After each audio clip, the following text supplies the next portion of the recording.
সুলাইমান আলাইহিস সালামের এই সিংহাসন প্রসঙ্গে তাফসীরে কুরতুবী প্রণেতা তিনি বলেন, ফাইযা ইসতাকাল্লাত বিহির রিহ ওয়া যাল্লাতহু আত-তায়র ওয়া তালালাত আলাইহিল জাওয়াহির ওয়াদ যাহাব, যখন সুলাইমান আলাইহিস সালামের এই বিশাল সিংহাসনটা উড়ে যেত, স্বর্ণ মণি মুক্তা খচিত এই বিশাল সিংহাসন 4 মাইল লম্বা, এটা যখন উপর দিয়ে উড়ে যেত, তার স্বর্ণ রূপার যেই চমকানি, এই চমকানিতে নিচ থেকে যারা দেখত সকলে অবাক হয়ে যেত। শুধু তাই নয়, তাফসীরে কুরতুবী প্রণেতা আরো বলেন, কান্নাহু শামসুন থানিয়া তুযিউ লাহুমুল আরদ, যেন সূর্যের পরে সুলাইমানের সিংহাসনটা আরেকটা সূর্য যেদিক দিয়ে যেত সেদিক দিয়ে আলোর ঝলকানিতে থাকা যেত না। এই বিশাল সিংহাসন নিয়ে সুলাইমান আলাইহিস সালাম বাতাসের উপরে ভেসে বেড়াতেন। এই ক্ষমতা তাকে দিয়েছিলেন কে?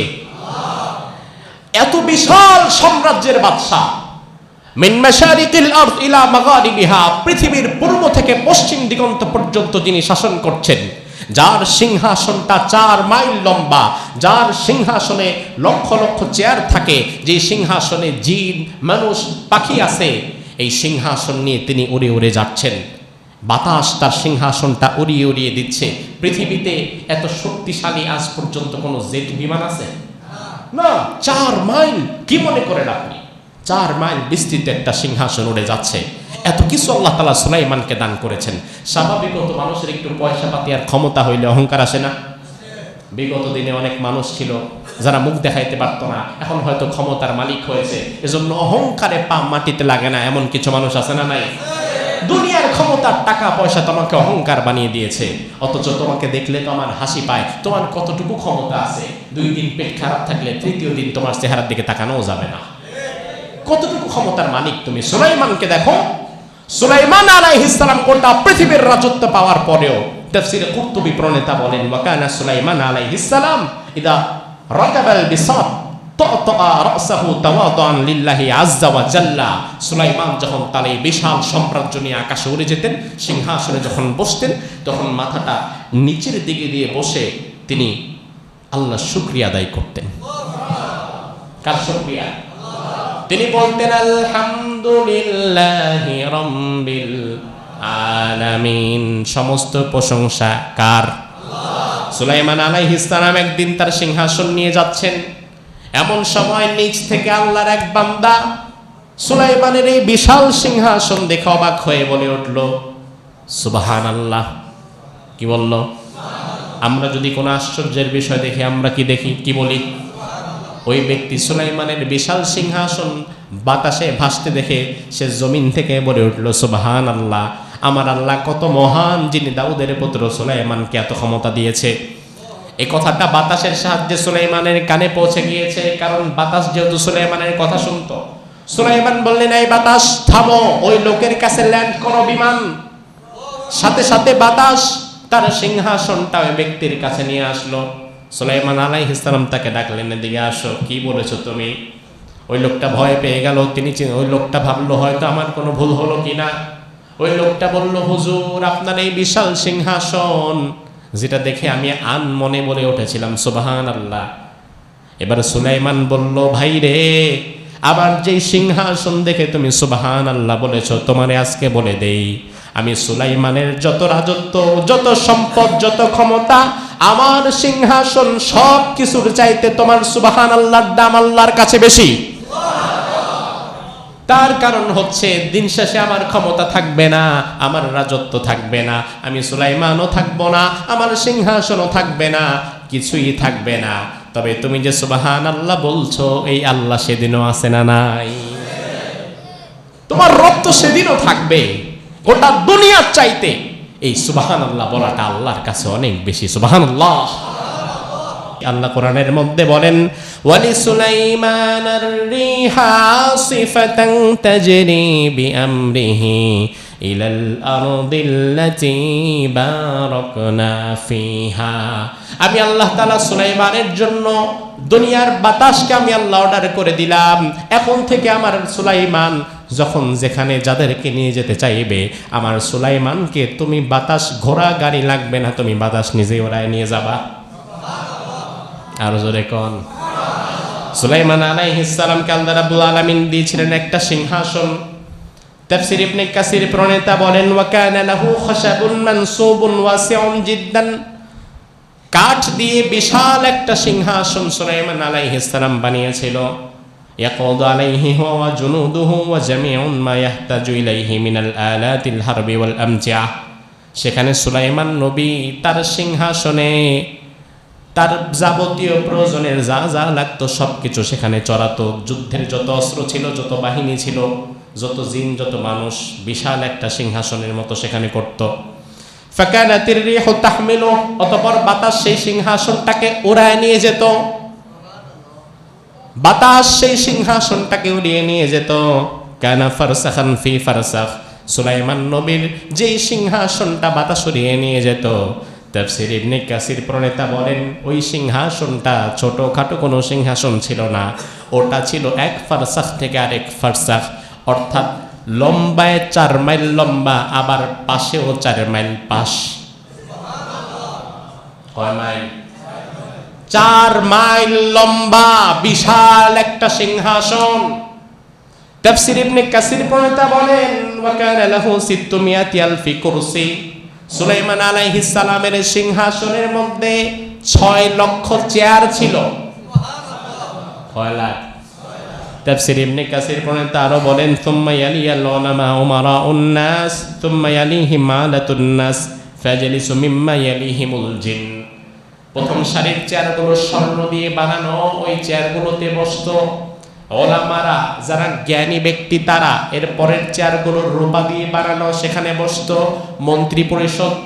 এর পরের চেয়ারগুলোতে বসতো জিনেরা। আর সিংহাসনটা যখন উপর দিয়ে চলতো, তখন সুলাইমান আলাইহিস সালামের যেই এয়ার ফোর্স ছিল, পাখি, তারা সাথে সাথে ওই সিংহাসনের উপরে একাকার হয়ে সবাই ছায়া প্রদান করত, যেন সূর্যের কোনো তাপে সিংহাসনে না লাগে। ভাসমান যেন একটা সাম্রাজ্য এক জায়গা থেকে উড়ে উড়ে আরেক জায়গায় যাচ্ছে।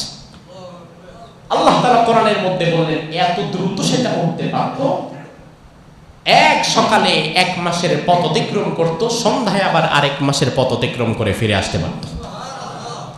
এরপরে সুলাইমান আলাইহিস সালাম, দাউদ আলাইহিস সালামের 19 জন পুত্র সন্তান ছিল। কতজন? এই 19 জন পুত্র সন্তানের মাঝে সুলাইমান আলাইহিস সালাম ছিলেন সবচেয়ে বুদ্ধিদীপ্ত, চৌকস, আল্লাহ ভীরু। আল্লাহ সুবহানাহু ওয়া তাআলা এজন্য 19 পুত্রের মধ্য থেকে বাছাই করে সুলাইমান আলাইহিস সালামকে দাউদ নবীর পরবর্তী নবী হিসাবে মনোনীত করেছিলেন। বাবাও নবী, ছেলেও নবী।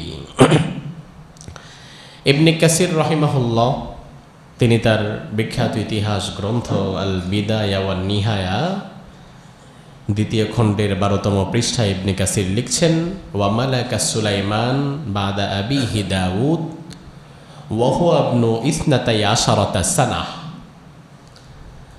দাউদ আলাইহিস সালামের মৃত্যুর পরে সুলাইমান আলাইহিস সালাম পৈতৃক সূত্রে তিনি রাজত্ব লাভ করেছিলেন, যখন সুলাইমান আলাইহিস সালামের বয়স ছিল মাত্র 12 বছর।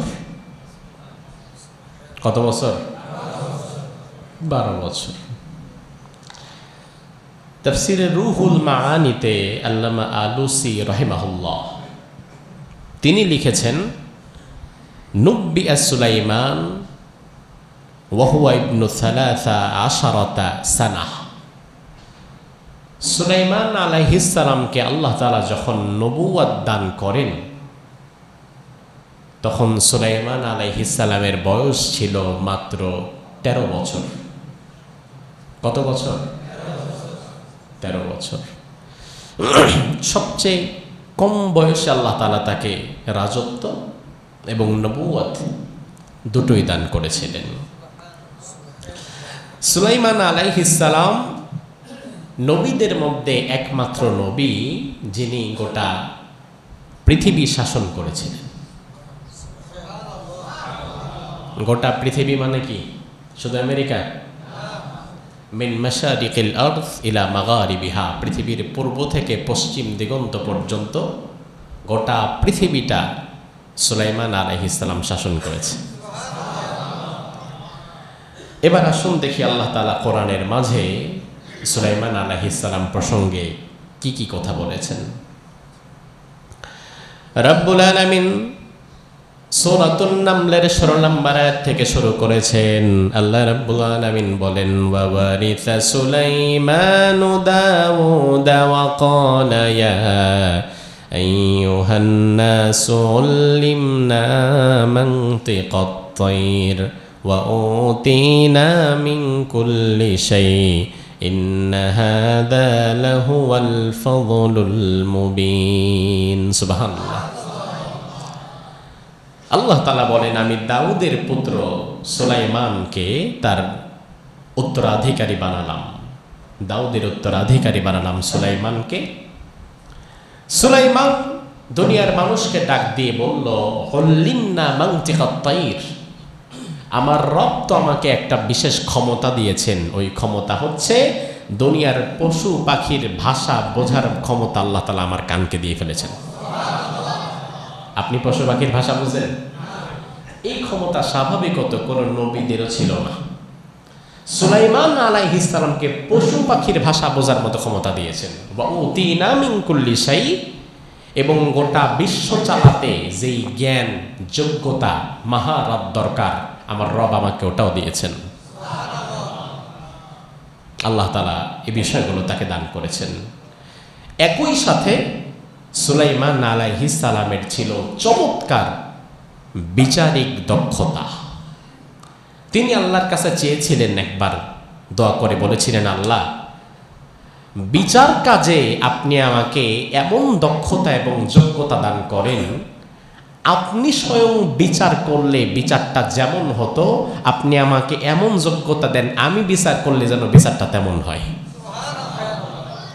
আল্লাহ তাআলা কবুল করে ফেলেছেন যে স্বয়ং আল্লাহ বিচার করলে যেমন হবে। ফাফাহামনাহা সুলাইমান, কোরআনে আল্লাহ বলেছে আমি এই বিচারটা সুলাইমানকে শিখাই দিয়েছিলাম। দাউদ আলাইহিস সালাম তখনও জীবিত। দাউদ আলাইহিস সালামের দরবারে বাদী বিবাদী বিচার নিয়ে হাজির হয়েছে। এক ব্যক্তি এসেছে, সে আঙ্গুরের চাষ করেছে, আঙ্গুরের বাগান করেছে। সে আরেক ব্যক্তিকে ঘাড় ধরে নিয়ে এসেছে দাউদ নবীর সামনে। এসে বলল, আল্লাহর পয়গম্বর দাউদ বিচার করেন। কি বিচার? যে রাত্রিবেলা এই লোকের ভেড়া বকরি ছাগল আমার বাগানে আক্রমণ করে তছনছ করে ফেলেছে, আমার পুরা শস্য ক্ষেত আঙ্গুরের বাগানটা নষ্ট করে দিয়েছে, আমি নিরুপায় হয়ে গেছি, বিচার করেন। দাউদ আলাইহিস সালাম সব কিছু শুনে বললেন, যেহেতু তার ব্যাপক ক্ষয়ক্ষতি হয়েছে, আমার বিচার হচ্ছে তোমার যেই ভেড়া বকরি ছাগল টাগল তার বাগানে ঢুকে ক্ষতি করছে, এই সবগুলো তুমি তাকে দিয়ে দিতে হবে, জরিমানা দিয়ে দাও। দিয়ে দিয়েছে। আঙ্গুরের বাগান ভেড়া বকরিগুলো নিয়ে চলে যাচ্ছে। আর ভেড়া বকরিওয়ালা ছাগলওয়ালা, যে ছাগলওয়ালা চোখে পানি কাঁদতে কাঁদতে বের হচ্ছে। পথিমধ্যে এক বাচ্চার সাথে দেখা। সে বলল, আপনি কাঁদছেন কেন? বাচ্চাটি বলল, তুমি ছোট মানুষ, তোমারে বলে কি লাভ আছে? না, বলেন না, কি বিষয়, কি সমস্যা? বলল, আমরা দুইজন একটা বিচার নিয়ে গিয়েছিলাম দাউদ আলাইহিস সালামের কাছে। তিনি বিচারটা ভালোই করেছেন, ইনসাফি করেছেন। তো এখন কথা হচ্ছে, ভাই, ওই ছাগল ভেড়া বকরির উপরে তো আমার হাত নাই, এগুলো তো বোবা প্রাণী, ক্ষতি করছে, ওই লোক ক্ষতিগ্রস্ত হয়েছে বটে, কিন্তু আজ যে আমি আমার ছাগল ভেড়াগুলো হারায় আমি ক্ষতিগ্রস্ত হলাম, আমি কার কাছে যাব? ওই বাচ্চা বলল, আচ্ছা আপনি আমার সাথে আসেন, দেখি আমি আপনার জন্য কিছু করতে পারি কি না। তিনি এই লোককেও ভেতরে নিয়ে গেলেন। ওই আঙ্গুরওয়ালা যে ছিল ছাগল ভেড়া বকরি নিয়ে বের হচ্ছে, তাকেও নিয়ে গেলেন। যাওয়ার পরে দাউদ আলাইহিস সালামের দরবারে দাঁড়িয়ে বললেন, যে আপনার বিচারটা ভালো ছিল, তবে এই জায়গায় আমি যদি বিচার করতাম তাহলে আমি যেটা করতাম এটা একটু আপনাকে জানিয়ে দেই। হ্যাঁ, কি করতা তুমি বলো? আমি যদি বিচার করতাম তাহলে আমার বিচারটা হতো এমন, আমি আঙ্গুর বাগানের মালিক যেহেতু ক্ষতিগ্রস্ত হয়েছে, এই জন্য আমি ছাগলওয়ালার ছাগল ভেড়া বকরিগুলো আঙ্গুরওয়ালাকে দিয়ে দিতাম, যেটা আপনি রাখেন, লালন পালন করেন, তার দুধ দোহান, নিজেও খান, বিক্রি করেন, আপনি আপনার মতো চলেন। আর আঙ্গুর বাগানটা সাময়িকের জন্য আবার দিয়ে দিতাম এই ছাগলওয়ালার কাছে, এই বাগান আপনি নেন। এই বাগানে আবার আপনি নতুন করে আঙ্গুরের গাছে পানি দেন, পরিচর্যা করেন, ফলন ফলান। 2-4-6 মাস পরে যখন আবার আগের মতো ফলে ফলে সুশোভিত হয়ে যাবে আঙ্গুরের বাগান, তখন আবার ছাগলওয়ালার কাছে ছাগলকে ফেরত দিয়ে বাগানওয়ালার কাছে তার বাগান ফেরত দিয়ে দিতাম। না, এই বিচার আপনার ভালো লাগলো না? বিচার কি ভালো ছিল না? দাউদ আলাইহিস সালাম তো অবাক হয়ে গেলেন, আরে এই বিচার করলে তো একজনও ক্ষতিগ্রস্ত হবে না। সেদিনের সেই বাচ্চাটির নামই সুলাইমান আলাইহিস সালাম। আল্লাহ রাব্বুল আলামিন এই ঘটনাকে এত পছন্দ করেছেন, কোরআনুল কারীমের সূরা আম্বিয়ার ৭৮ এবং ৭৯ নম্বর আয়াতের মধ্যেও আল্লাহ তুলে দিয়েছেন। রব্বুল আলামিন বলেন, ওয়া দাউদ ওয়া সুলাইমান ইয ইয়াহকুমানি ফিল হারসি ইয নাফাশাত ফীহি গনামুল কওম ওয়া কুন্না লিহুকমিহিম শাহিদিন ফাফাহহামনাহা সুলাইমান ওয়া কুল্লান আতাইনা হুকমান ওয়া ইলমা। ও নবী, দাউদ এবং সুলাইমানের সামনে যখন বিচার সম্পন্ন হচ্ছিল, আমি আল্লাহ তাআলা সব দেখছিলাম আরশে আজিম থেকে।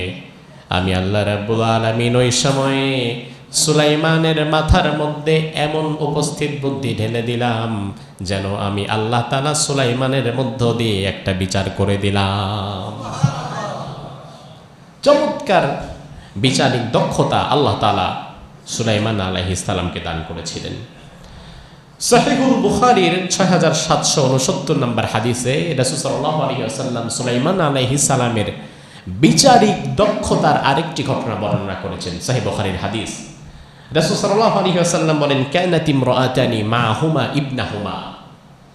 দুই মহিলা একবার রাস্তা দিয়ে হাঁটছিল, একটু জঙ্গলের ভেতর দিয়ে রাস্তাটা ছিল। একজন মহিলা, সে আকারে একটু বেটে, আরেকজন একটু উঁচা লম্বা, স্বাস্থ্য ভালো। দুই মহিলার কোলে ছিল ছোট্ট কয়েক মাস বয়সী বাচ্চা, দুজনের কোলেই ছোট্ট দুধের বাচ্চা। হঠাৎ করে জঙ্গলের ভেতর থেকে একটি হিংস্র বাঘ আক্রমণ করে, যে মহিলা একটু লম্বা উঁচু ছিল তার বাচ্চাটাকে ছোঁ মেরে নিয়ে গেল। সে বাচ্চাটাকে বাঁচাতে পারল না। এখন যে মহিলা একটু উঁচা লম্বা, শক্তি বেশি, বাচ্চা তো বাঁচাইতে পারলো না বাঘের থেকে, সে করবে কি? সেইবার পাশের মহিলার উপর জুলুম করে তার বাচ্চাটা ছিনিয়ে নিল, নিয়ে বলল, এটা আমার বাচ্চা, এটা আমি দেব না। বর্তমান বাচ্চা কার এটা বের করার জন্য পরীক্ষা আছে না কিনা? DNA test. এখন এই ঘটনা তো ৩০০০ বছর আগের। সুলাইমান আলাইহিস সালাম ৩০০০ বছর আগের মানুষ। ওই জামানায় ডিএনএ টেস্ট করার কি কোনো উপায় আছে? না। জোর যার মুল্লুক তার, যে যার মতো দাবি করে ফেলছে। আর তারা হাঁটতে হাঁটতে অনেক দূরে চলে এসেছে, এটা তাদের গ্রামও না যে গ্রামের মানুষ সাক্ষী দেবে। দুই মহিলা এবার চলে গেছে দাউদ আলাইহিস সালামের দরবারে বিচারের জন্য। দাউদ আলাইহিস সালাম দুজনের কথা শুনে যে মহিলা বড়, তার পক্ষে রায় দিয়ে দিলেন, কারণ বাচ্চাটা তখনও তার কোলেই ছিল। আর বাচ্চা যেহেতু দুধের, এ তো যার কোলে দিবেন সেখানেই থাকবে। তখন যেই মহিলার কোলে বাচ্চা ছিল না, সে খুব কষ্ট পাচ্ছিল, কাঁদছিল। দাউদ আলাইহিস সালাম তিনি তার বিচার সেরে ফেললেন, বড় মহিলার পক্ষে রায় দিয়ে দিলেন। কিন্তু আসলে বাচ্চা কি তার? না। সুলাইমান আলাইহিস সালাম বললেন, যে আব্বা, বিচারটা আমি কি আরেকবার করব? বলে, হ্যাঁ করো দেখি। সুলাইমান আলাইহিস সালাম বললেন, আতুনি বিসসিকিন, এই একটা ছুরি নিয়ে আসো। কেন? ফাশুক্কাহু বাইনাহুমা, ছুরি আনার পরে বলল, এই বাচ্চাটাকে আমি এখন মাঝখান দিয়ে 2 টুকরা করব, 2 ভাগ করে ফেলবো, 1 ভাগ তোমার, আরেক ভাগ তোমার, তাহলে 2 জনই পেয়ে যাবে, কারো আর কোনো আফসোস থাকবে না। আকারে যে মহিলা ছোট ছিল সে বলল, ইয়ারহামুকাল্লাহ, আল্লাহ তোমার প্রতি রহম করুক, এই বাচ্চার প্রতি আমার আর কোনো দাবি নাই, আমি এই বাচ্চার দাবি ছেড়ে দিলাম, এটা ওই বড় মহিলার এই বাচ্চা, তাকে দিয়ে দাও, বাচ্চাটা মরে যাওয়া দরকার নাই, অন্তত বাচ্চাটা বেঁচে থাকুক। সাথে সাথে সুলাইমান বলল, বাচ্চাটা বড় মহিলার কাছ থেকে নিয়ে তাকেই দিয়ে দাও। কি বুঝলেন এটা কেন বলল? কারণ কি? তার কারণ সে ভালো করেই বুঝেছে, প্রকৃত মা যে সে চিন্তা করবে আমার বাচ্চা অন্তত মরে যাওয়ার চাইতে আরেকজনের কাছে বেঁচে থাকা ভালো। আর যে প্রকৃত মা না, সে চিন্তা করবে আমি পাইলেই হয়েছি, এই অ্যাবস্টেন ফাইলের মতো করে রান্না বান্না করে খাওয়া যাবে, সে 1 টুকরা হইলেও রাজি আছে। তো সুলাইমান আলাইহিস সালামকে আল্লাহ তাআলা এমন চমৎকার বুদ্ধিমত্তা দান করেছিলেন, গোটা বিশ্ব শাসন করা লাগবে তো, এজন্য বন্ধিও দিয়েছিলেন তেমন। শুধু তাই নয়, সুলাইমান আলাইহিস সালামের বিচারিক দক্ষতার আরেকটা চমৎকার পয়েন্ট হচ্ছে তিনি সাইকোলজিক্যাল টেস্টের মধ্য দিয়ে অপরাধী শনাক্ত করে ফেলতে পারতেন, যেটা 3000 বছর আগের মানুষ এত বুদ্ধি কল্পনাও করতে পারত না। এক ব্যক্তি বিচারে নিয়ে আসছে যে আমার কিছু ছাগল, ভেড়া, বকরি চুরি হয়েছে, আচ্ছা কাকে কাকে সন্দেহ করো? এই মানুষগুলোকে আমি সন্দেহ করছি। তাদেরকে নিয়ে আসা হলো, সুলাইমান আলাইহিস সালামের সামনে দাঁড় করানো হলো এমন 10 জন মানুষকে, যাদের মধ্যে যে কোনো একজন চোর আছে। এখন কে চোর আছে এটা তো জীবনে কেউ স্বীকার করবে না।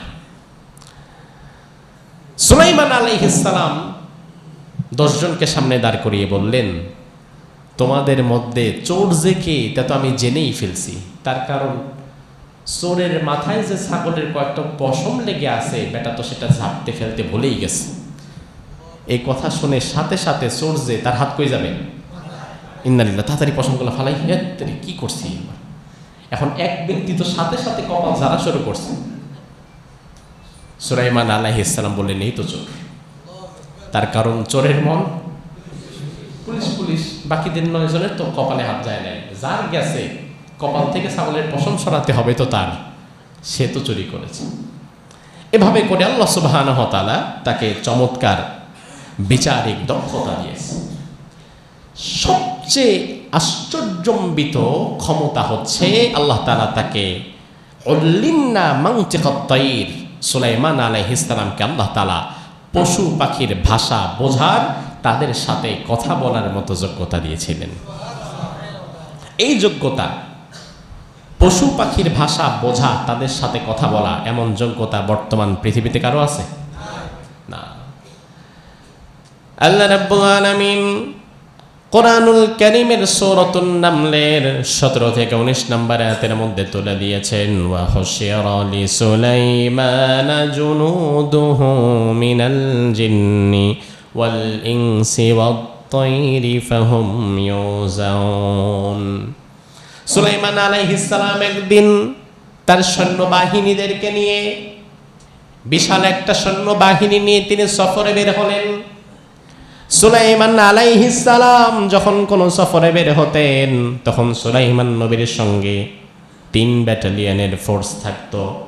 প্রথম তার সাথে থাকতো কিছু মানুষ, ওই মানুষের সাথে আবার থাকতো বিশাল জিনের একটা দল, আবার ওই জিনদের দলের সাথে থাকতো একটা পাখির বিশাল মিছিল। আল্লাহ রাব্বুল আলামিন কোরআনের মধ্যে বললেন, সুলাইমান মানুষ, জিন এবং পাখি, এই 3টা ফোর্স একসাথে নিয়ে পথ চলতো। 3টার আলাদা আলাদা কিছু কাজও আছে। মানুষের কাজ জিনের দ্বারা হয় না, আবার জিনের কাজ মানুষের দ্বারা হয় না, আবার মানুষ এবং জিনের এমনও কিছু কাজ আছে যেটা তাদের দ্বারা হয় না কিন্তু পাখির দ্বারা হয়। কে শিক্ষা দিয়েছেন? সুলাইমান আলাইহিস সালাম 3 বাহিনী নিয়ে একবার এক সফরে বের হলেন। আল্লাহ রাব্বুল আলামিন বললেন, হাত্তা ইযা আতাও আলা ওয়াদিন নামলি ক্বালাত নামলাতুন ইয়া আইয়ুহান নামলু উদখুলু মাসাকিনাকুম লা ইয়াহতিমান্নাকুম সুলাইমান ওয়া জুনুদুহু ওয়া হুম লা ইয়াশউরুন। সুবহানাল্লাহ পড়েন। কেন পড়বেন সুবহানাল্লাহ?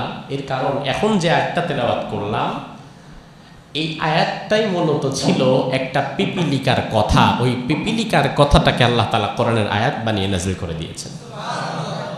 সুলাইমান আলাইহিস সালাম যাচ্ছেন, যেতে যেতে দূরে লক্ষ্য করলেন একটা পিপিলিকা। ওই পিপিলিকা এত দূর থেকে যা করছে আর যা বলছে সুলাইমান সেটা শুনতে পাচ্ছেন। পিপিলিকা কি বলছে? সুলাইমান যখন তার সৈন্যবাহিনী নিয়ে আসছে একটা জনপদ, ওই জনপদের মাটির নিচে পিপিলিকার বসবাস ছিল। আল্লাহ তাআলা বলছেন ক্বালাত নামলা, একটা রানী পিপিলিকা হঠাৎ গর্ত থেকে বের হলো, ডানে বামে তাকালো, তাকিয়ে দেখে বলল ইয়া আইয়ুহান নামল উদখুলু মাসাকিনাকুম, এই পিপিলিকারা যে যেখানে আছো সব কাজ কর্ম ফেলে রেখে উদখুলু মাসাকিনাকুম, সবাই ঘরে ঢুকো, সকলে করতে ঢুকে যাও। লা ইয়াহতিমান্নাকুম সুলাইমান, এই যে দেখা যায় সুলাইমান আসছে, ওয়া জুনুদু, তার সৈন্যবাহিনীরা আসছে। এখন তো তারা আমাদের উপর দিয়ে মার্চ করে হেঁটে যাবে, তোমরা যদি ইনস্ট্যান্ট ঘরে প্রবেশ করতে না পারো তাহলে সুলাইমান এবং তার সৈন্যদের পদচারণায় তোমরা পদপিষ্ট হয়ে যাবে, তারা তো টেরও পাবে না। এক্ষুনি ইমিডিয়েটলি কাজকর্ম বাদ দিয়ে তোমরা ঘরে ঢুকে যাও। সুলাইমান আলাইহিস সালাম খুব মজা পেলেন দেখে, আরে পিপিলিকা কি বলতেছে, আমি তো বুঝতেছি পিপিলিকা কত সুন্দরভাবে তার জাতিকে হেফাজত করার জন্য ডিরেকশন দিচ্ছে। সুলাইমান আলাইহিস সালাম বলে, এই সবাই থামো, এক পা সামনে আগাবা না, সবাই থামো। সকলকে থামিয়ে দিলেন। সুলাইমান আলাইহিস সালাম দেখতে লাগলেন যে দেখি পিপিলিকা কি কি করে। আল্লাহ তাআলা কোরআনের মাঝে পিপিলিকার নামে একটা সূরা দিয়েছেন, জানেন না? সূরার নাম কি? হ্যাঁ, সূরাতুন নামল। নামলুন শব্দের অর্থই হচ্ছে পিপিলিকা। নামলুন শব্দের অর্থ পিপিলিকা। একটা মজার ব্যাপার দেখেন, নামলুন মানে পিপিলিকা আর নামলাতুন মানে রানী, রানী পিপিলিকা। আল্লাহ তাআলা কোরআনের মধ্যে বললেন সুলাইমানকে দেখে ওই দিন পিপিলিকার মাঝে যেই পিপিলিকা অ্যানাউন্সমেন্ট করে সকলকে ভেতরে ঢুকতে বলেছিল, সে সাধারণ কোনো পিপিলিকা ছিল না, সে ছিল একটি রানী পিপিলিকা। কি পিপিলিকা? আজকের প্রাণী বিজ্ঞানী যারা পিপিলিকার জীবন নিয়ে গবেষণা করে তারা বের করেছে, মাটির নিচে পিপিলিকা একটা আলাদা কলোনি বানায়, একটা গ্রাম, একটা পাড়া, একটা মহল্লার মতো, যেখানে হাজার হাজার লাখ লাখ পিপিলিকার বসবাস। ওই জায়গার মাঝে 3 ধরনের পিপিলিকা থাকে। কয় ধরনের? পুরুষ পিপিলিকা, শ্রমিক পিপিলিকা আর নারী পিপিলিকা। আর ওই নারী পিপিলিকাদের মধ্য থেকে আরেকটা হয়ে যায় সাইজে একটু বড়, ওটা হয়ে যায় রানী পিপিলিকা। এই রানী পিপিলিকা শুধুমাত্র কমান্ড করে। বাহিরে যারা খাবার আনতে যায়, আপনার বাসায়, আমার বাসায়, ঘরে, রাস্তাঘাটে, মিষ্টির দোকানে যারা বের হয়, এরা কেউ রানী পিপিলিকা না, এরা শ্রমিক পিপিলিকা। তাদের কাজই হচ্ছে বাহির থেকে খাবার সংগ্রহ করে গর্তের ভেতরে ঢুকানো। আর পুরুষ পিপিলিকার কাজ হচ্ছে বাংকার পাহারা দেওয়া মাটির নিচে। আর রানী পিপিলিকা সবকিছু ডিরেকশন দেয়, কখন ঢুকতে হবে, কখন বের হতে হবে, কারা বাহিরে কাজ করবে, এই সব কিছু ঠিক করে রানী পিপিলিকা। তো এই প্রাণী বিজ্ঞানীরা এই বিষয়টা আজ গবেষণা করে বের করলো যে পিপিলিকারা কমান্ড ফলো করে একটা নারী পিপিলিকার, রানী পিপিলিকার। সুলাইমান আলাইহিস সালাম যে জামানার মানুষ, 3000 বছর আগে পিপিলিকার জীবন নিয়ে গবেষণা করার মতো পৃথিবীতে কি কোনো বিজ্ঞানাগার ছিল? কোনো বিজ্ঞানী ছিল?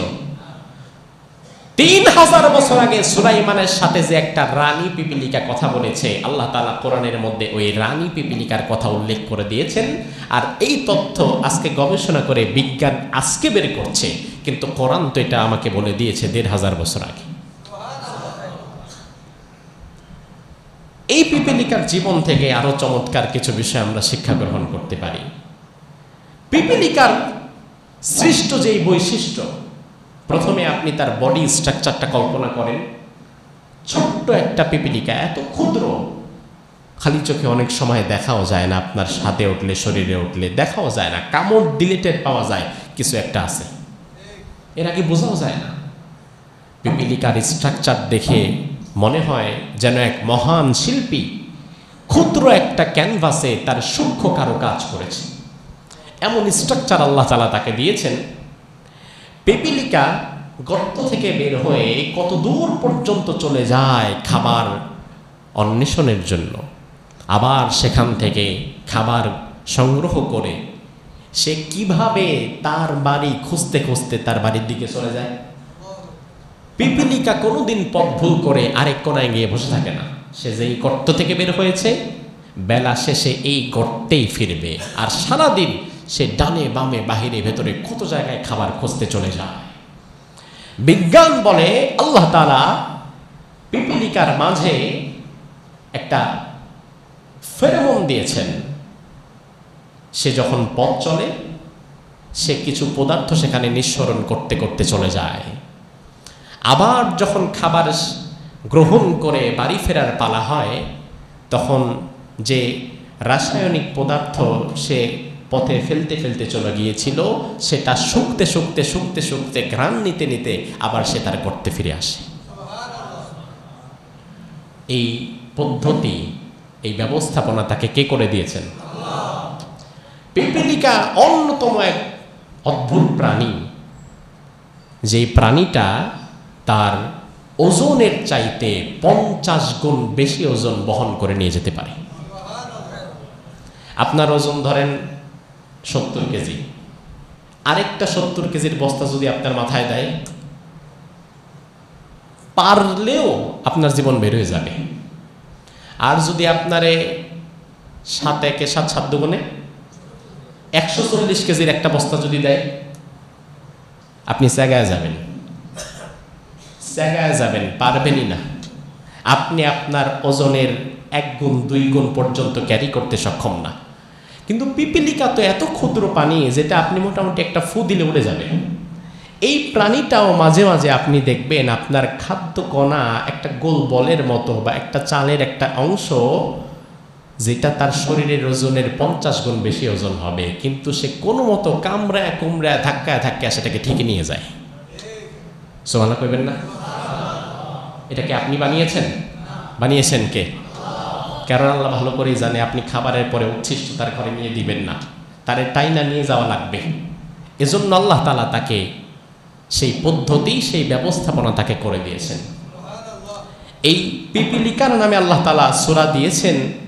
এই পিপিলিকা থেকে আমরা অনেকগুলো চমৎকার বিষয় শিক্ষা গ্রহণ করতে পারি। পিপিলিকা থেকে আমরা প্রধানত 4টি বিষয় শিক্ষা গ্রহণ করতে পারি। আল্লাহ তাআলা যখন কোনো প্রাণীর নামে সূরা দেয় এটা এমনি এমনি দেয় না, ওই প্রাণীর কিছু বৈশিষ্ট্য আল্লাহ তাআলা চান যেন মানুষের মাঝে থাকে। আল্লাহ তাআলা মৌমাছির নামে সূরা দিয়েছেন এমনি এমনি না। আল্লাহ তো চাইলে মাছির নামে সূরা দিতে পারতেন, এটা তো দেন নাই। আল্লাহ তাআলা মৌমাছির নামে সূরা দিয়েছেন যেন তারও কিছু বৈশিষ্ট্য মানুষের মধ্যে থাকে। পিপিলিকার নামে সূরা দিয়েছেন যেন পিপিলিকার কিছু বৈশিষ্ট্য মানুষের মাঝে থাকে। আল্লাহ তাআলা পিপিলিকার নামে সূরা দিলেন সূরাতুন নামল। পিপিলিকা থেকে আমরা 4টি বিষয় শিখতে পারি। কয়টি বিষয়?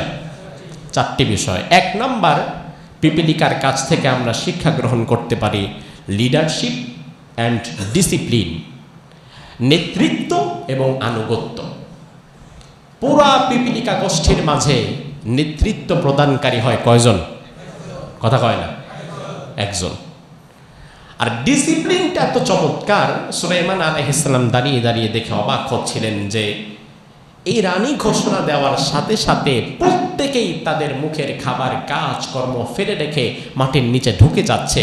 তবে ঢোকার সময় কেউ কারো ঘাড়ে পাড়া দিয়ে যাচ্ছে না, এসেছিল যেভাবে যাচ্ছেও সেভাবে, কেউ কারো আগেও যাওয়ার চেষ্টা করছে না, এই লাইনটাও ভাঙছে না। আপনি কখনো দেখবেন পিপিলিকার যদি লাইন দেখেন বাসার মধ্যে, আপনি যদি কখনো লাইনটা ভাঙ্গাও দেন, আঙ্গুল দিয়ে খোঁচা দিলেন, 2-4টা পিপিলিকাকে সরায় ফেললেন, পরবর্তী পিপিলিকা এসে একটু কনফিউশনে পড়ে যাবে, কিন্তু কনফিউশন কাটায় সে যদি আবার রাস্তা বের করতে পারে তাহলে আবার বাকিরা ঠিক ওই পথেই চলবে, কেউ ডানে বামে যাবে না। আর বাকি যাদেরকে আপনি আঙ্গুল মানুষের মাছ, আপনি দেখেন যদি এই যে যেমন এখন তেলের ক্রাইসিস চলছে, এই তেলের ক্রাইসিসের মধ্যে ঘন্টার পর ঘন্টা লাইনে দাঁড়িয়ে তেল নিচ্ছে, এমন মানুষ আছে না? আসলে ক্রাইসিস যদি হয় 50%, বাকি 50% ক্রাইসিস সংকট এটা মানুষের সৃষ্ট সংকট, এটা আমরাই বানাইছি।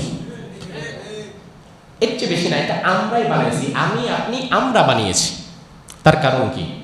আজকে একটা সহজ কথা আপনাকে বলি ভাই, বাংলাদেশে স্বাভাবিকত যত গাড়ি আছে সব গাড়ি চলতে কিন্তু তেল লাগে না। যেমন আমি যে গাড়িটা ইউজ করি, প্রাইভেট কারের মধ্যে তো অনেক ভ্যারিয়েশন আছে, রেঞ্জ রোভার, ল্যান্ড ক্রুজার, এক্সট্রেইল, সিএচআর বা হম্বিতম্বি বড় বড় দামি গাড়ি যেগুলো, এগুলো তারা অকটেনে চালায়, এগুলো গ্যাসের গাড়ি না। এই ক্লাস গাড়িগুলো অকটেনে চলে, তেল লাগে। আর আমাদের যে গাড়ি এক্সিও, আমার গাড়ি জি করোলা, এক্সিও, এলিয়ন, প্রিমিও, এই গাড়িগুলোর 90% সিএনজিতে চলে, গ্যাসে চলে, তেলের দরকার হয়। আমার গাড়িতে এখন যে পরিমাণ তেল আছে 10-15-20 লিটার থাকতে পারে। এই তেল আবার আগামী বছর মাহফিল পর্যন্ত মোটামুটি আমার চলে যাবে। এখন আমার তেল লাগছে না, আমার গ্যাস হইলেই সিএনজি হলেই হয়ে যায়। কিন্তু আপনি যখন কোনো পাম্পে গাড়ির লাইনে তাকাবেন তখন দেখবেন সেখানে এমন অসংখ্য গাড়ি আছে যাদের আসলে অকটেনের দরকার হয় না, হইলেও 2-1 লিটার ভেতরে থাকলেই হয়। কিন্তু আল্লাহর বান্দা প্রতিদিন লাইনে দাঁড়ায়, 2-4-5 ঘন্টা কষ্ট করে হলেও সে 10 লিটার, 15 লিটার, 12 লিটার অকটেন ঠিকই নিচ্ছে। আগের দিনও দাঁড়াইছে, পরের দিনও দাঁড়াইছে। কারণ কি? তার তো অকটেন লাগেও না, আর লাগলেও তো এত তো জীবনেও লাগে না। কিন্তু আল্লাহর বান্দা প্রতিদিন দাঁড়ায় এই কারণে, চিন্তা করে 2-3 ঘন্টা সময় নিয়ে যদি লাইনে দাঁড়ায়, যদি আমি এখান থেকে 10 লিটার অকটেন নিতে পারি 120 টাকা দরে, এইটা নিয়ে তো আবার আমি বাজারে বিক্রি করতে পারবো 250 টাকা দরে।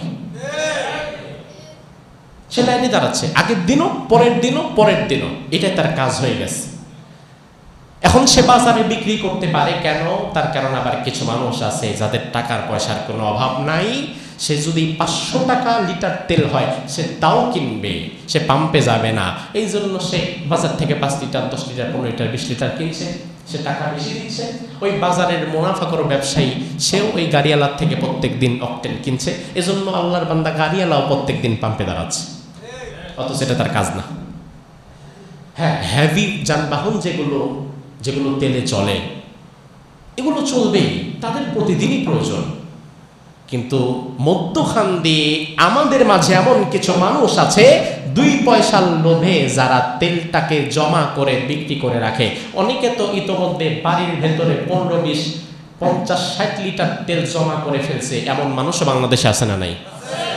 তো সংকটটা তো আমরাই সৃষ্টি করছি। এই সংকট তো আল্লাহ দেন নাই, এটা তো আমরা সৃষ্টি করে ফেললাম। সংকট যদি হয় 50%, বাকি 50% আমরা সৃষ্টি করে ফেলেছি। আল্লাহর কাছে জবাব দিতে হবে ভাই। আপনার যদি তেল না লাগে আপনি কোনোদিন তেলের লাইনে দাঁড়াবেন না। তার কারণ এই তেলের লাইনের শেষ সীমানায় এমন ব্যক্তিও দাঁড়াতে পারে যার তেলটা খুবই প্রয়োজন, কিন্তু আপনাদের মতো কিছু অসাধু ব্যক্তির দ্বারা সে তেলটা পাচ্ছে না। 3-4 ঘন্টা লাইনে দাঁড়ায় সামনে আসার পরে শুনে তেল শেষ হয়ে গেছে। এমন হয় না?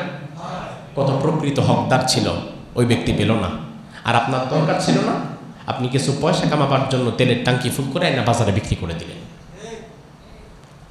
এই মানসিকতা যদি আপনি না পাল্টাতে পারেন, তাহলে সরকারকে দোষ দিয়ে লাভ নাই, নিজেকে দোষ দেন, নিজের তাকদীরকে দোষ দেন যে কি জাতি পাইছি আমরা। পৃথিবীর কোনো প্রান্তে যুদ্ধ লাগলে আমরা ব্যবসায়ীরা খুশি হয়ে যায়, মাশাআল্লাহ এবার তাইলে এটার দাম বাড়াইতে পারবো আমরা। তো পিপিলিকা থেকে এই ডিসিপ্লিন আমরা শিখতে পারি। 2 নম্বর বিষয়, পিপিলিকার কাছ থেকে আমরা যেটা শিখতে পারি সেটা হচ্ছে প্রপার ফিউচার প্ল্যানিং। পিপিলিকার একটা সূক্ষ্ম পরিকল্পনা থাকে, ভবিষ্যৎ পরিকল্পনা। পিপিলিকা কিন্তু 12 মাস কাজ করে না। গ্রীষ্মকালে সে প্রচুর খাবার জমা করে, প্রচুর খাদ্য শস্য সে তার মাটির নিচে জমা করে। কারণ শীতকালের প্রচণ্ড শীতের মাঝে পিপিলিকা এই শীতকে সহ্য করতে পারে না। এই জন্য শীতকালীন সময়ে যেন সে মাটির নিচে বেঁচে থাকতে পারে, গ্রীষ্মকালে তার শীতের জন্য সে কিছু রসদপত্র সেখানে জমা করে ফেলে। পিপিলিকা, আল্লাহ সুবহানাহু ওয়া তাআলা তাকে কি চমৎকার বুদ্ধি দিয়েছে দেখেন। সে চালের বীজ, ধানের বীজ, ডাল, এই সব খাদ্য শস্যগুলো সে তার মাটির নিচে জমা করে। জমা করার পরে আবার প্রত্যেকটা বীজকে সে ভেঙে 2 টুকরা করে ফেলে। একটা ধান, একটা চাল, এটাকে মধ্যখান দিয়ে কেটে কুটে 2 টুকরা করে ফেলে। একটা ডালের বীজ 2 টুকরা করে ফেলে। কেন? তার কারণ হচ্ছে মাটির নিচের আর্দ্রতায় যেন আবার এখান থেকে চারা গজে না যায়, তাইলে তো আবার আমি খেতে পারবো না গরমের দিনে। এই জন্য মধ্যখান দিয়ে বীজটাকে সে ভেঙে 2 টুকরা করে ফেলে। প্রাণী বিজ্ঞানীরা বলছে পিপিলিকা একটা বীজকে 2 টুকরা না 4 টুকরা করে। ওটা কিসের বীজ? ধনে পাতার বীজ। বাজারে যে ধনে পাতা খান না, এই ধনে পাতার বীজগুলো পিপিলিকা তার মাটির নিচে নিয়ে এটাকে 2 টুকরা না, এটাকে 4 টুকরা করে। প্রাণী বিজ্ঞানীদের চিন্তা করলো যে সবগুলা 2 টুকরা, এটারে 4 টুকরা কেন করে? অবশেষে তারা গবেষণা করে দেখলো ধনে পাতার বীজে আলাদা আলাদা 2টা কোষ থাকে। এই ধনে পাতার বীজকে যদি আপনি অর্ধেক অর্ধেক করে মাঝখান দিয়ে কেটেও ফেলেন, এরপরেও মাটির মধ্যে ফেলে রাখেন, তারপরেও সেখান থেকে চারা গাছ জন্মে যাবে। পিপিলিকা চিন্তা করলো না, চারা গাছ তো জন্মাইলে হবে না, এই জন্য সে 4টা ভাগ করে ফেললো যেন কোনোভাবে চারা না জন্মায়। এখন আমরা না হয় এগুলা জানলাম যে না, ধনে পাতার বীজ এটা 2 টুকরা করলেও গাছ জন্মায়, কিন্তু পিপিলিকাকে এই বিজ্ঞান কে শেখালো? কে শেখালো? কারণ তার রব তো আপনি না, তার রাজ্জাক তো আপনি না। তার রাজ্জাক তাকে ঠিকই বুদ্ধি দিয়ে দিছে, তুমি এটা 4 টুকরা করো, নাইলে এখান থেকেও গাছ জন্মে যাবে। আমরা অনেক সময় মনে করি যে ভবিষ্যতের জন্য কিছু জমা করে রাখা, এটা বোধহয় ইসলাম সমর্থন করে না। আসলে ভাই বিষয়টা তেমন না। আপনার যদি সুযোগ থাকে 10 পয়সা কামালেন, এর মধ্যে যদি সুযোগ থাকে 2 পয়সা যদি আপনি ভবিষ্যতের জন্য জমা করে রাখতে চান, তাহলে তার মাঝে ইসলামের কোনো আপত্তি নাই। আল্লাহর হাবিব সহিহ বুখারীর 5357 নম্বর হাদিসের মধ্যে বললেন, عن عمر رضي الله عنه أن النبي صلى الله عليه وسلم كان يبيع نخل بني النضير ويحبس لأهله قوت سنتهم। عمر ফারুক রাদিয়াল্লাহু আনহু বলেন, আল্লাহর হাবিব সাল্লাল্লাহু আলাইহি ওয়াসাল্লাম বনু নাজির গোত্রের কাছ থেকে যেই খেজুর পেতেন, এই খেজুরগুলো তিনি বিক্রি করতেন এবং বিক্রি করার আগে 1 বছর সময় পরিমাণ খাবারের জন্য তার পরিবারের জন্য কিছু খেজুর রাসূল রেখেও দিতেন। ফিউচার প্ল্যানিং যেটা পিপিলিকার কাছে আছে, সে সবটুকুন গ্রীষ্মকালে খেয়ে ফেলে না, বরং শীতকালে খাবারের জন্য কিছু রেখে যায়। সবচেয়ে চমৎকার বিষয় পিপিলিকার কাছ থেকে যেটা আমরা শিক্ষা গ্রহণ করতে পারি, সেটা হচ্ছে সামাজিক ঐক্য এবং পরার্থপরতা। আপনি কোনোদিন দেখবেন না যে আপনি 1 ফোঁটা মধু ফেলে রাখেন বা কিছু খাদ্য কণা ফেলে রাখেন, আপনি কোনোদিন দেখবেন না যে এখানে কেবল একটা পিপিলিকা। হয়তো পিপিলিকা থাকবে না, আর যদি থাকে তাইলে কি 1 নাকি একাধিক? কথা কয় না, একাধিক। কারণ পিপিলিকার মাঝে এমন একটা কনসেপ্ট আছে, প্রত্যেকটি খাবার সেটা যত বড় হোক বা ক্ষুদ্রই হোক না কেন, পিপিলিকা কোনোদিন সেটা একা খায় না। সেই খাবারের সন্ধান পাওয়ার সাথে সাথে সে আবার তার পরিবারের কাছে ফিরে যায়, গর্তে ফিরে যায়। মহল্লাবাসীর মধ্য থেকে যারা শ্রমিক, সকলকে নিয়ে পিপিলিকা আসে যেন সবার জন্য খাদ্য এখান থেকে নিয়ে যাওয়া যায়। এটা পিপিলিকার মানসিকতা, একা খাবো না, সবাই মিলে খাবো।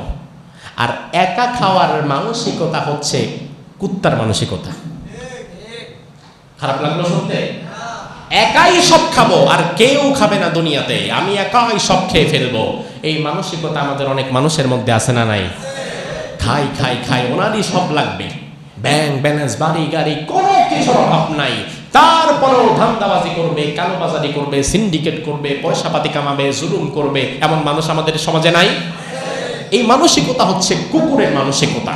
আপনি কোনোদিন দেখবেন না কুকুরের সামনে একটা আস্তা মরা গাই ফেলে রাখেন, কুকুরের জীবনও ক্ষমতা নাই পোড়া মরা গাইটা খেয়ে ফেলবে। কুকুর জানে এটা খাইতে গেলে আমার মতো আরো 100টা লাগবে, তাও খায় শেষ করতে পারবে না। কিন্তু এরপরেও দেখবেন খাওয়া শুরু করলে কুত্তা যদি আরেকটা ডান বাম থেকে যায়, এরও দৌড়ায় পাঠায় দেয় যে আমার এলাকার দিকে তুই তাকাবি না, এই পুরাটা আমি খাই ফেলবো, আমার এলাকার সাদার ভাগ যেন অন্য এলাকার কেউ না খায়, এই টোটালটা আমার। এই খাই খাই মানসিকতা, নিজেই সব খেয়ে ফেলবো, এই মানসিকতা কুকুরের মানসিকতা। আর পিপিলিকার মানসিকতা হচ্ছে আমি যেখানে থাকবো আমার সবাইকে নিয়ে আমি খাবো। আল্লাহ তাআলা কুত্তার নামে সূরা দেয় নাই, সূরা দিয়েছে পিপিলিকার নামে, যেন কুকুরের বৈশিষ্ট্য না, পিপিলিকার ভালো বৈশিষ্ট্য আপনার মধ্যে থাকে। কিন্তু আনফরচুনেটলি আমাদের মাঝে কুত্তার বৈশিষ্ট্য হয়ে গেছে, পিপিলিকার বৈশিষ্ট্য না। আমাদের মাঝে আল্লাহ তাআলা মৌমাছির নামে সূরা দিলেন যেন মৌমাছির বৈশিষ্ট্য আমাদের মধ্যে থাকে, অথচ মৌমাছির বৈশিষ্ট্য নাই, আমাদের মধ্যে মাছির বৈশিষ্ট্য ঢুকে গেছে। মাছি যেমন মিষ্টি পাইলে সেখানেও যায়, আবার বাথরুমের ময়লা পাইলে সেখানেও যায়। তা আমাদের মধ্যে কিছু মানুষ আছে, এরা মসজিদেও আসবে, মাজারেও যাবে, এরা ইমাম সাহেবের পেছনে নামাজে যেমন নিয়ত করবে, ইমামকে যেমন মসজিদের ইমামকে যেমন গুরুত্ব দিবে, আবার সমাজের হারামখোর নেতার পেছনে অন্ধভাবে তেমন অনুসরণ করবে। এরা যেখানে পায় সেখানেই যায়, এটা মাছির বৈশিষ্ট্য।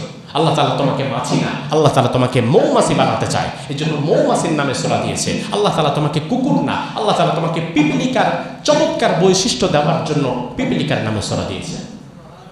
পিপিলিকার কাছ থেকে 4 নাম্বার চমৎকার যে বৈশিষ্ট্য আমরা শিখতে পারি সেটা হচ্ছে ডিফেন্স অ্যান্ড সার্ভাইভাল।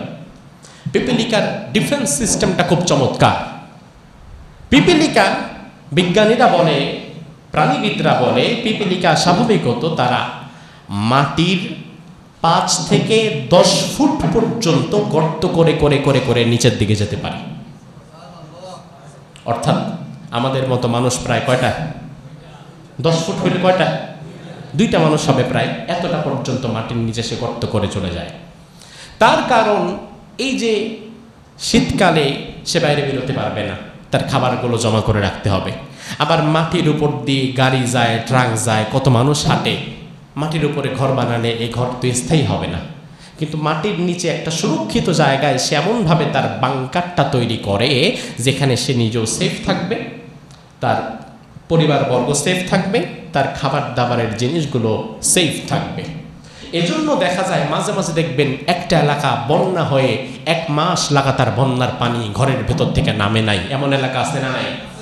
তো পিপিলিকা যদি একদম মাটির উপরের দিকে থাকতো তাইলে ওই এলাকায় আর জিন্দেগিতে কোনোদিন কোনো পিঁপড়াই খুঁজে পাইতেন না, সব তো মরে গেছে 1 মাসের মধ্যে। কিন্তু আপনি দেখবেন পানি যখন আস্তে আস্তে শুকায়, কয়েক মাস পরে পিপিলিকাগুলো মাটির নিচ থেকে আবারও বের হয়ে যায়, কারণ তারা তো মাটির 5 থেকে 10 ফুট গভীরে চলে গেছে, এত নিচে তো বন্যার পানিও যায় নাই। আবার এই 6 মাস তার জীবন চালাবার জন্য ওই যে ফিউচার প্ল্যানিং, কিছু খাদ্য শস্য তো সেখানে সে জমা করে রেখেছে, এজন্য তার বের হওয়াও লাগে নাই। এই পিপিলিকার কাছ থেকে আমরা বাংকার সিস্টেম শিখতে পারি। বর্তমান পৃথিবীতে প্রত্যেকটা উন্নত দেশে তারা মাটির নিচে বাংকার করে রাখে। ইসরায়েল 1951 সালের সিভিল ডিফেন্স আইন করেছে ইসরায়েল, প্রত্যেকটা বাড়ির নিচে, অ্যাপার্টমেন্ট ফ্ল্যাট প্লটের নিচে বাধ্যতামূলক বাংকার থাকতেই হবে। বাংকার ছাড়া কোনো হাউস সিভিল ডিফেন্স আইন অনুযায়ী ইসরায়েল পারমিট করে না। শপিং মলের নিচে বাংকার থাকবে, ফ্ল্যাটের নিচে, বাড়ির নিচে বাংকার থাকবে। তার কারণ যে কোনো সময় যদি আক্রমণ আসে সাইরেন বেজে উঠবে, আশেপাশের বাংকারের দরজাগুলো খুলে যাবে যেন সকলে বাংকারের নিচে চলে যেতে পারে। এজন্য আপনি দেখবেন এই চলমান সংঘাত যেটা চললো এতদিন, ইরান ইসরায়েল, ইরান শত শত মিসাইলের অ্যাটাক করেছে, অনেক মিসাইল আয়রন ডোম ফেরাতে পারে নাই, মাটিতে ডিরেক্ট আঘাত করেছে। এমন শত শত মিসাইল অ্যাটাকের পরেও ইসরায়েলের ক্ষয়ক্ষতির পরিমাণ দাঁড়ায় 2, 4, 5, 7 জন, অথচ কথা ছিল হাজার হাজার লাখ লাখ মরে যাবে। যেমন এখানে একটা মিসাইল অ্যাটাক করলে সব একসাথে শেষ, অথচ ইসরায়েলে যখন মিসাইল অ্যাটাক হচ্ছে সাইরেন বেজে উঠছে, বাংকারের দরজা খুলে যাচ্ছে, সকলে বাংকারের ভিতরে ঢুকে যাচ্ছে, যারা ঢুকতে পারতেছে না এরকম 2, 4 জন মরছে। তো এই জায়গা থেকে তারা বাংকারের একটা চমৎকার আইডিয়া তারা গ্রহণ করে ফেলেছে। সুইজারল্যান্ড সকল মানুষের জন্য বাংকারের সিস্টেম তারা চালু করেছে। অবশ্য আমরা ওই আমাদের প্রধানমন্ত্রী তারেক রহমান সাহেব একটা বাংকার বানাচ্ছে, মাশাআল্লাহ, বানাক। এখন বাংকারের যে পদ্ধতি, প্রত্যেক বাড়ির নিচে ইসরায়েলের বাংকার থাকা লাগে বাধ্যতামূলক, আর আমাদের বাড়ির নিচে কি থাকে? সেফটি ট্যাঙ্ক, যেন যুদ্ধ লাগলে এখানে ঢোকা যায় তাড়াতাড়ি। বাথরুমের ট্যাঙ্কি একটা বানাইতেই হবে। বাংকার আমরা ঠিকই বানাই, তবে নিজেরা ঢোকার জন্য না, ওই মলমূত্র বিসর্জন দেওয়ার জন্য বাংকার একটা বানায় রাখি। আমাদেরও বিশাল বুদ্ধিশুদ্ধি আছে, এত বোকা তো আমরা না, বাংকার তো আমরাও বানাই, এখন কাজে লাগে না জায়গা মতো, এই হচ্ছে সমস্যা। তো আমরা এই বিষয়গুলো এখান থেকে শিক্ষা গ্রহণ করতে পারি। আপনি দেখেন যেই পরিবেশ পরিস্থিতির দিকে বিশ্ব আগাচ্ছে, এই বাংকার সিস্টেম, মাটির নিচে আশ্রয়স্থল, তেল মজুদ, এই বিষয়গুলো যদি আমরা সময়ে থাকতে এখনো নিজেরা এগুলো তৈরি না করি, বাংলাদেশের কাছে চলার জন্য তো 6 মাসের ব্যবস্থাপনাও নাই, গৃহযুদ্ধ লেগে যাবে, এমন একটা অবস্থা আমাদের হয়ে যাবে। এজন্য আল্লাহ তাআলা পিপিলিকার মাঝে এমন চমৎকার কিছু বৈশিষ্ট্য দিয়েছে যেটা জরুরি সময়ে তাকে হেফাজত করে।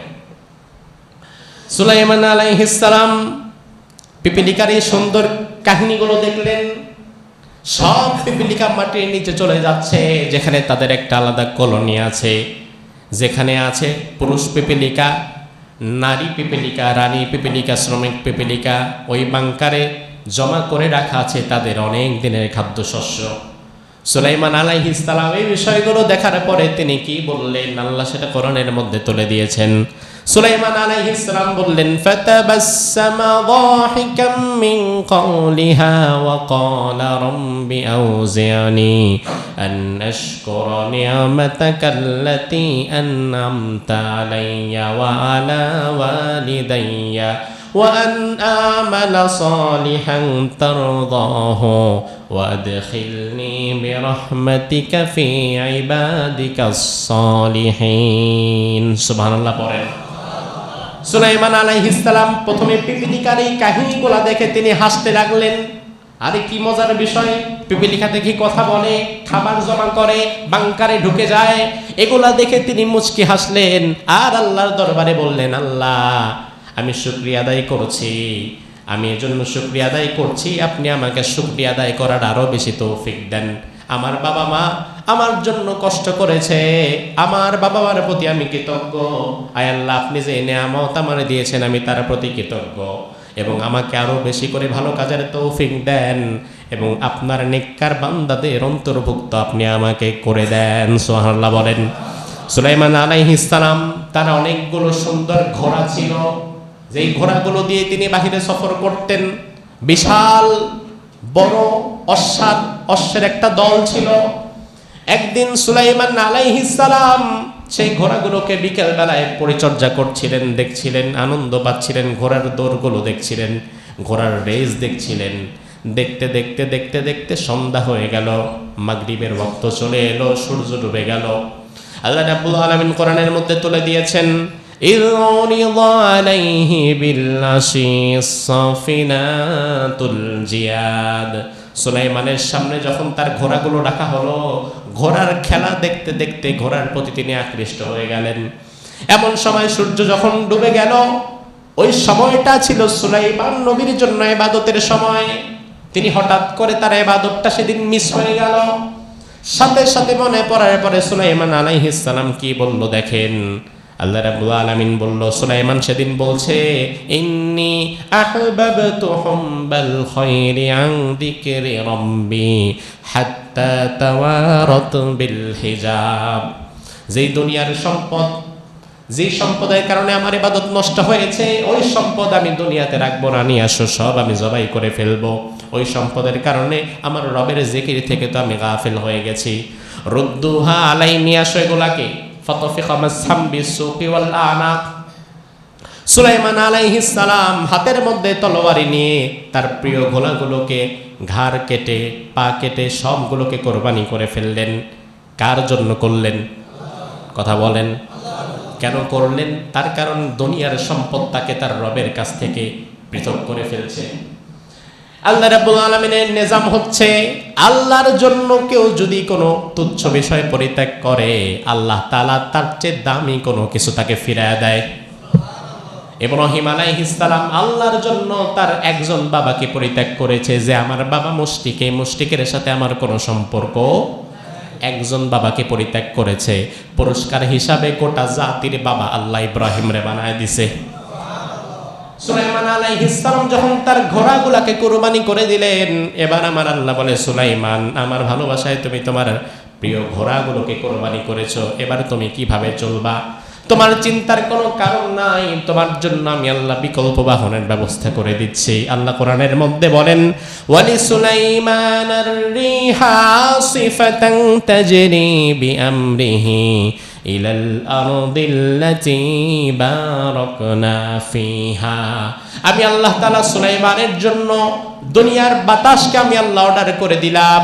এখন থেকে আমার সুলাইমান যখন যেখানে যাদেরকে নিয়ে যেতে চাইবে, আমার সুলাইমানকে তুমি বাতাস, ঘোড়া গাড়ি লাগবে না, তুমি বাতাস নিজে ওড়ায় নিয়ে যাবা। আর জোরে কোন। সুলাইমান আলাইহিস সালামকে আল্লাহ রাব্বুল আলামিন দিয়েছিলেন একটা সিংহাসন। তাফসীর ইবনে কাসির প্রণেতা বলেন, ওয়া কানা লাহু খাশাবুন মানসুবুন ওয়াসিউন জিদ্দান।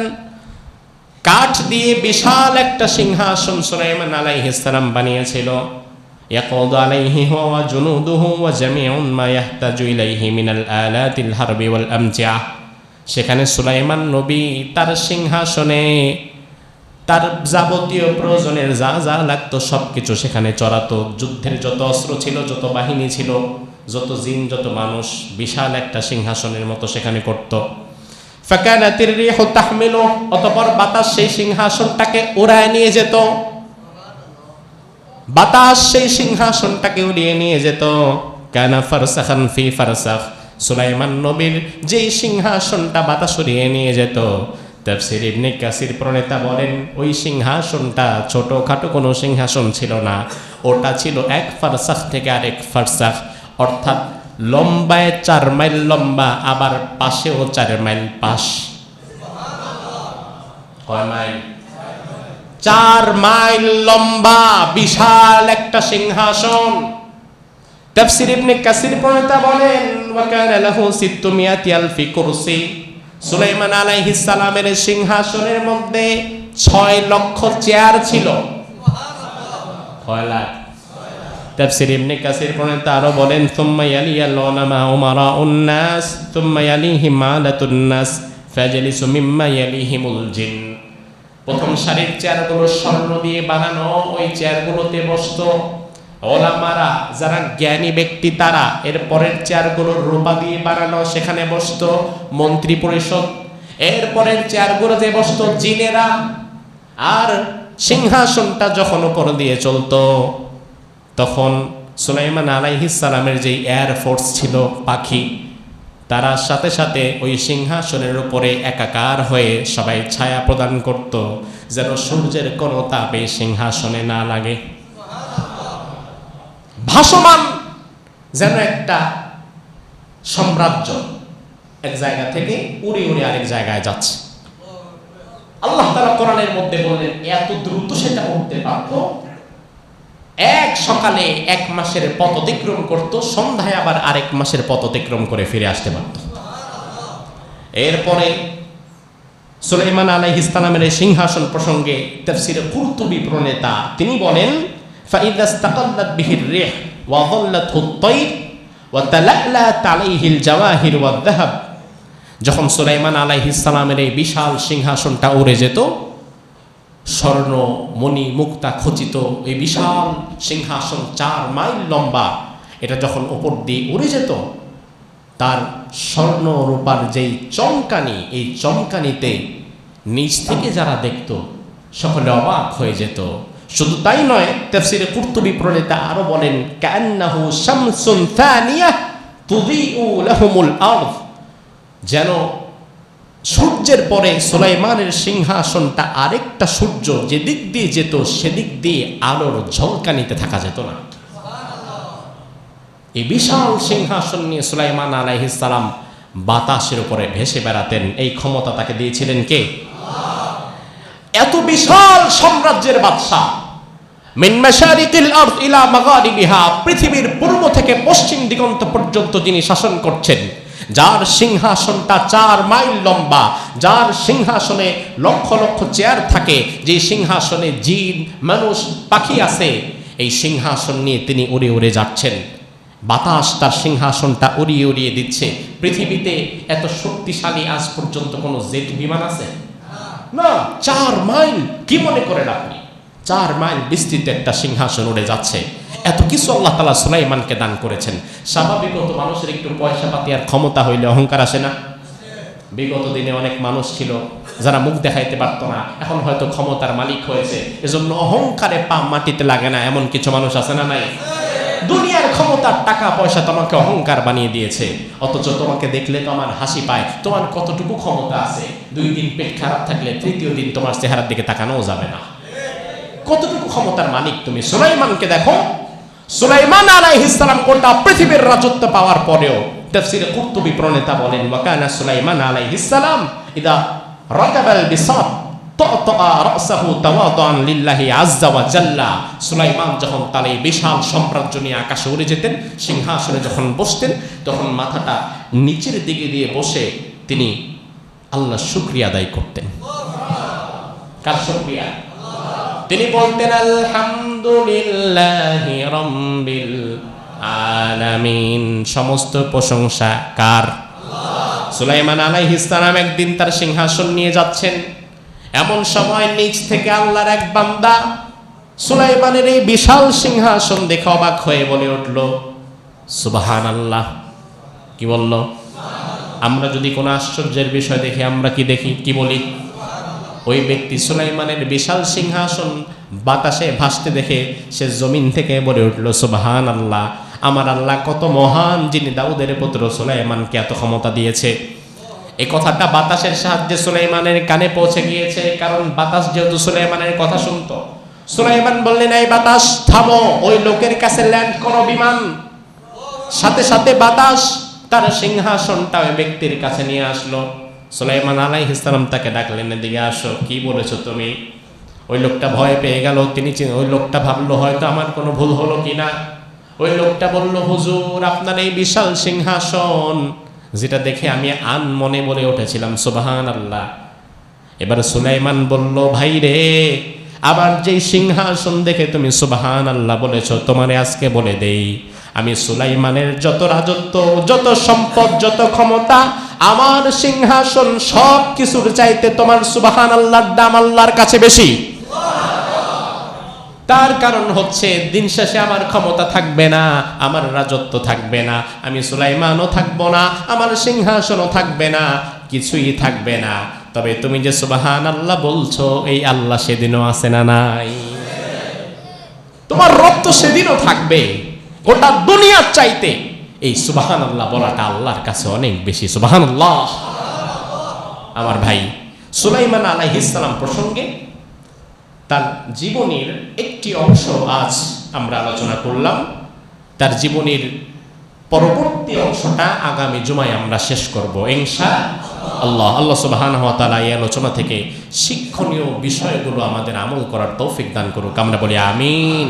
হাযা মা ইনদি ওয়াল ইলমু ইনদাল্লাহ আলাইহি তাওয়াক্কালতু ওয়া ইলাইহি উনীব। যারা সুন্নাহ করেননি সুন্নাহ করে নিন।